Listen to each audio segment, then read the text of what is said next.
Écoutez, que tout le monde se calme, s'il vous plaît, y compris nos compatriotes des forces de l'ordre. Je vous demande de vous calmer. Je vous demande, il n'y a pas de raison, madame. Chers confrères, chers confrères. On nous empêche que lui-même il vienne. Personne ne sortira tant qu'on n'a pas fini. C'est quelle manière ça? Chers consoeurs, où les mettre? Non, qu'on se respecte un peu. Je sais. La tension, elle est à son comble. Mais ne cédons pas à cela. Hein? Y compris mes compatriotes des forces de l'ordre. Apaisons-nous. Il y a une décision de justice qui est rendue par la Cour d'appel de Conakry concernant M. Mamadou Ali Ouba.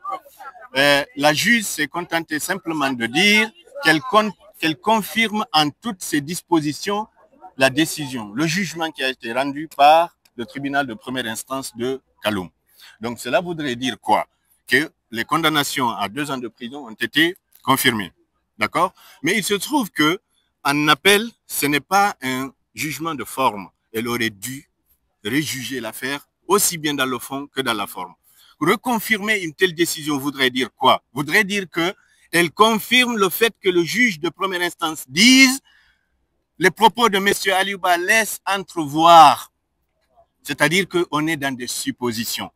Maintenant, comme on vous l'a dit, nous n'allons pas de suite décider de la stratégie. On va se concerter avec nos confrères ainsi que notre client, M. Mamadou Aliouba, pour voir quelle est la suite qu'il faut donner à une telle décision pour nous qui nous paraît trop facile. Trop facile.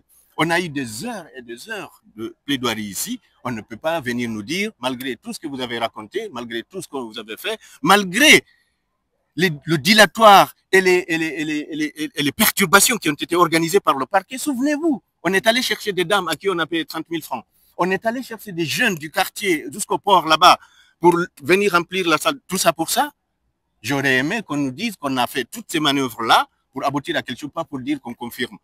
En fait, à un moment donné, il faut qu'on arrête de se servir du droit pour priver les uns et les autres de leur liberté. Ça, c'est fondamental. Maintenant, en ce qui concerne la stratégie, il nous reste encore un recours au niveau de la Cour suprême.